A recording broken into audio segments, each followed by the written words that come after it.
tournaments. Did we kind of see that from him yesterday?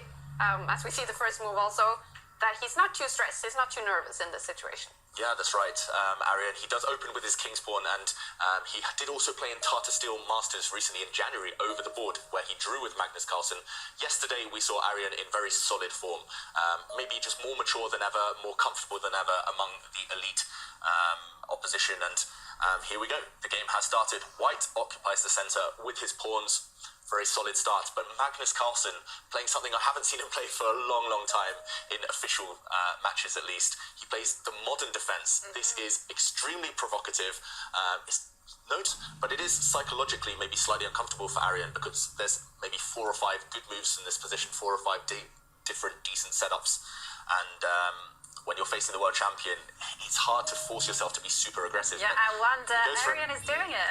He has put his pawn, and you can see there's a nice chain of pawns, but okay, Magnus challenges the pawns in the center. So now here comes the issue. Is White going to try to maintain the tension, or perhaps play the most logical move on the board, and that is advance the pawn forward, gaining more space?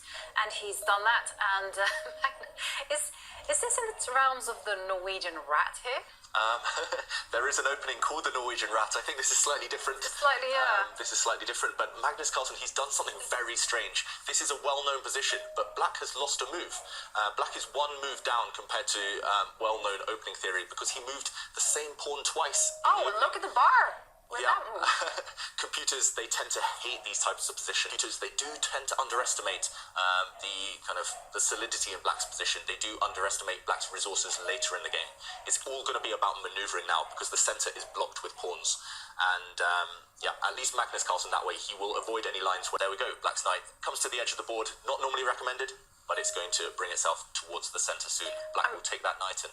Does this system have a name? I'm trying to think. I mean, this isn't. I remember there was a system called North Sea Defense. This isn't something like that.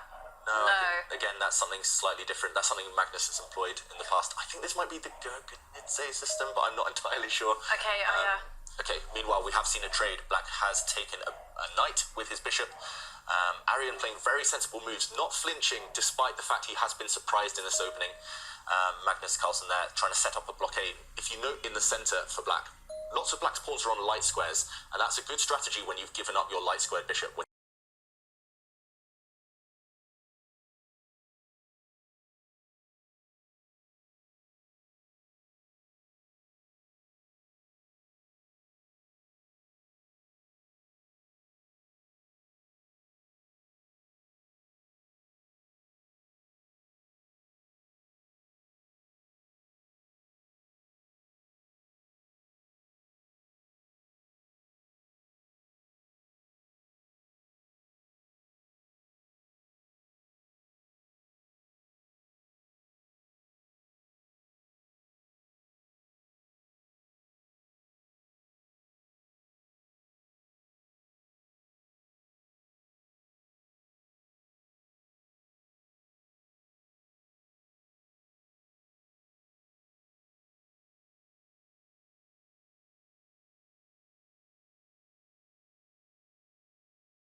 Like, there's still some practical issues to solve, right? Because when do you abandon that pawn? Yeah, good question. And you can see the bishop is bad, but okay, it's defending absolutely everything. This is true. Okay. He tries to transform his advantage here. He gives up a pawn temporarily, Magnus Carlsen, but if that pawn is captured, White's pawn in the center of the board disappears, and there we go. I'm not a huge fan of that decision, just in terms of practicality, because suddenly White has a passed pawn of his own. So Black's knight will be tied down, blocking White's passed pawn on that left flank later on. But okay, Magnus, he does try to argue that, okay, he does have three nicely connected pawns in the center now. Maybe White's remaining pawn in the center will drop off sooner or later. So yeah, it does look like Carlsen has found a way to immediately go for the win. And Tari's still struggling to find a move, but yeah, still some chances, still not over. Definitely not over, and Magnus advancing his pawns. And all right, well, I wasn't a big fan of his moving this bishop from this beautiful square, because as you can see, it just gave Black the time just to retreat the king and grab the pawn. And unfortunately for Aryan Tari, well, his passed pawns on the left side, well, that's just blockaded by the knight, and Magnus has two connected passed pawns, and they can just walk each other forward without any real obstacle. I mean, it's just going to be game over. Yeah, look at this. The pawns, they're just going to hold hands with each other and walk down the board. White would not be able to sacrifice his bishop for both of those pawns. That would be the only way to save the game. But as long as Magnus is careful, and there we go, the king supports the pawns as well. Look at these pawns. One of them's going to become a lady, one of them's going to become a queen, and that will be game over. And you can almost see it on Aryan. Is he giving up? Yes. It's over. It's a win for Magnus Carlsen. And this game, let's see if they actually... No.